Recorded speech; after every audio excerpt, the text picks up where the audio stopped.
5 जुगाड़ू बहू का सब्जियों का घर, फ्रिज और कूलर।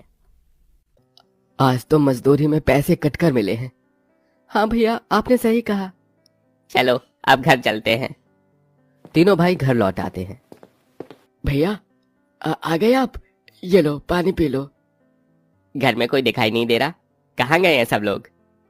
मेरी पत्नी और आप सभी की पत्नियां नदी किनारे गए हैं पानी लाने के लिए। अच्छा हुआ तुम तीनों आ गए। घर में राशन नहीं है, उनके आने से पहले घर में राशन डलवा दो। माँ, आज तो बहुत पैसे कम मिले हैं। इतने से पैसे में राशन कहाँ से आएगा? कैसी जिंदगी की कश्मकश है। जिंदगी सुधारने का नाम ही नहीं ले रही। ऊपर से इन बेचारों को कितनी परेशानियां उठानी पड़ती हैं, लेकिन फिर भी हिम्मत नहीं हारती। कोई न कोई जुगाड़ लगाकर हर काम को कर ही लेती हैं। सुजाता के इतना कहने के बाद कुछ ही देर में पांचों बहू नदी किनारे से पानी भरकर घर पर ले आती हैं। लगता है मेरी बहुएं आ गईं। रेखा और आरती के हाथों में सब्जी की टोकरी थी जिसमें कुछ सब्जियां होती हैं। तुम लोग तो पानी लेने गए थे ना, फिर ये सब्जियां कहाँ से आ गईं? माँ जी, हम गए तो पानी ही भरने थे, लेकिन ये वो सब्जी हैं जो हमारे खेत से उगी है। ज्यादा गर्मी की वजह से ये रात भर में ही सड़ गई। जिन जिन की सब्जियां इस तरह खराब हुई थी उन्होंने हमें सब्जी वापस लौटा दी। हाँ माँ जी, दीदी ने सही कहा। मुझे तो समझ नहीं आता, पता नहीं इन गांव वालों को हुआ क्या है। अरे जब हमने कल बेच दी थी सब्जी तो फिर आज लौटाने की क्या जरूरत थी? और तो और पता है माँ जी, गाँव के सभी लोग हमसे पैसे भी वापस मांग रहे थे। वो तो मैंने उन्हें सुना दिया, बचा हुआ माल वापस नहीं होता, वरना तो आज हमें बहुत बड़ा नुकसान हो जाता। देखो ना इतनी सारी सब्जियां, ये सारी सब्जियां खराब कैसे हो सकती हैं? क्या ही कर सकते हैं बहू, घर में ही इतनी गर्मी है कि इस गर्मी में हर एक चीज खराब हो रही है। अब हमारे पास कोई फ्रिज तो है नहीं जिसमें हम सब्जियों को संभाल कर रख सके। हाँ माँ जी, आपने बिल्कुल सही कहा, हम लोग कर भी क्या सकते हैं। पांचों बहू घर के अंदर आने के बाद घर के काम करने लगती हैं।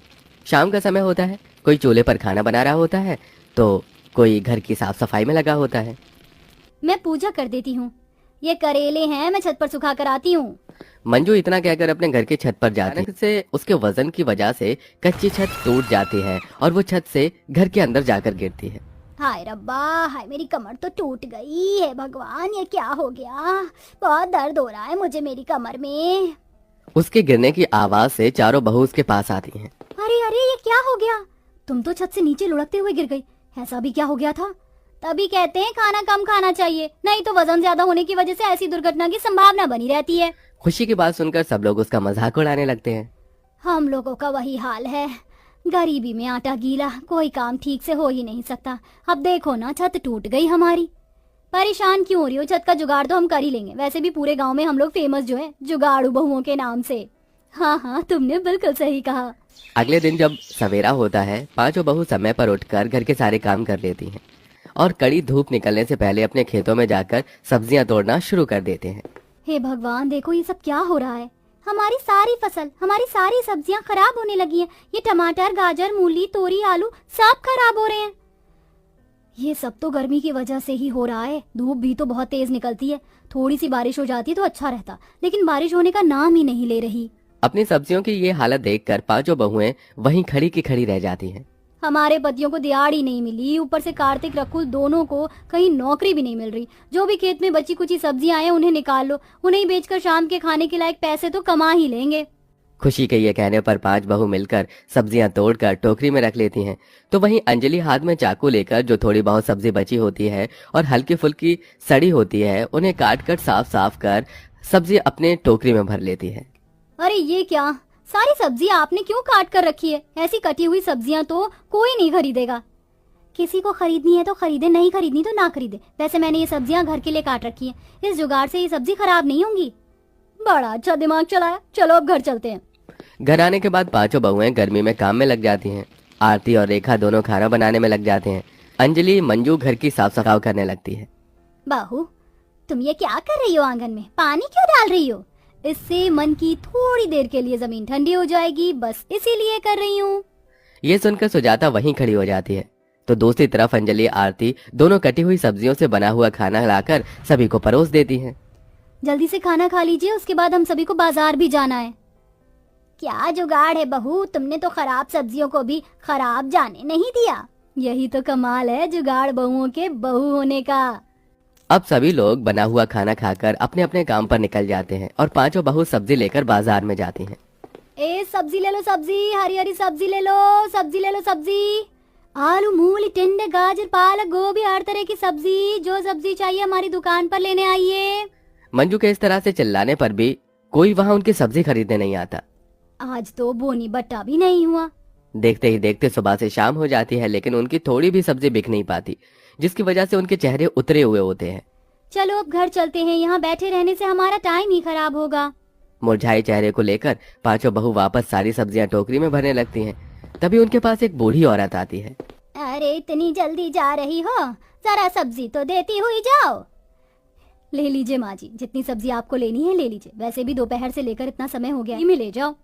अंजलि के ये कहने पर बूढ़ी औरत अपने लिए उन सभी सब्जियों के अंदर से सब्जियां छांट कर लेने लगती है।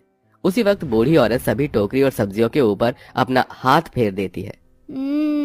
आज का दिन तुम्हारा बहुत कठिन भरा गया है, लेकिन तुम पांचों बहुत अच्छी हो, कल से तुम्हारी परेशानियां खत्म हो जाएंगी। इतना कहकर बूढ़ी औरत वहां से चली जाती है। पांचों बहू बची हुई सब्जियां लेकर घर आ जाती हैं।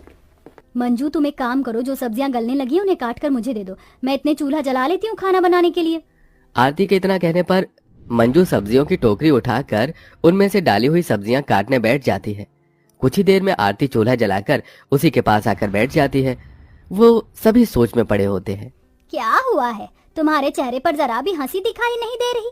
कितने भी दिन कठिन भरे आ जाएं, तुम पांचों हर दिन मुस्कुरा कर निकाल देती हो, लेकिन आज तुम्हारे चेहरे पर शिकंज अलग ही दिखाई दे रही है। क्या बताएं माँ जी, इतनी मेहनत के बाद भी हमारी मेहनत से हमें सफलता नहीं मिल रही है। एक एक रुपए के लिए हम लोग तरसते हैं। आज भी सारी सब्जियां वापस बचकर आ गई, ऊपर से ये गर्मी जरा भी बर्दाश्त नहीं होती। काश कि हम इतने गरीब ना होते, या फिर काश के हमारा घर पक्का होता, हमारे घर में एक फ्रिज और कूलर होता, तो शायद हमें इतनी परेशानी ना उठानी पड़ती। रात को गर्मी ना लगे, इसलिए सोने को गीला करके उसे ओढ़कर सोना पड़ता है। और टोकरियों की सारी सब्जी फ्रिज और कूलर बन जाती है। हे भगवान जी, ये सब क्या हो रहा है, ये सब कैसे हुआ? देखो तो, हमारा घर बिल्कुल सब्जियों से मिलकर पक्का घर बन गया है, कहीं से टूटा फूटा नहीं, प्रत्येक सब्जी नजर आ रही है। ये कूलर सब्जियों से बना है, क्या ये चलता भी होगा? जैसे ही मंजू उसे चलाकर देखती है तो कूलर से ठंडी ठंडी हवा आने लगती है। हाय, इस कूलर से कितनी ठंडी हवा आ रही है, फिर तो ये फ्रिज भी चलता होगा। जैसे ही अंजलि फ्रिज खोलती है, वो फ्रिज बहुत ठंडा होता है और उसके अंदर खाने पीने का सभी सामान उपलब्ध होता है। यकीन नहीं हो रहा मुझे अपनी आंखों पर, लेकिन ये करिश्मा हुआ कैसे? क्या तुम्हें वो बूढ़ी औरत याद है? लगता है वो कोई हमारे लिए फरिश्ता बनकर आई थी, उसने हमारी सभी परेशानियों को खत्म कर दिया। अब हमें घर में जुगाड़ लगाने की जरूरत भी नहीं पड़ेगी। इस तरह पांचों बहू जहां उदास बैठी थी, उनके चेहरे पर मुस्कुराहट आ जाती है और वो अब अपनी सब्जियों के घर में सब्जियों से बने फ्रिज और कूलर के साथ खुशियों से रहने लगती हैं।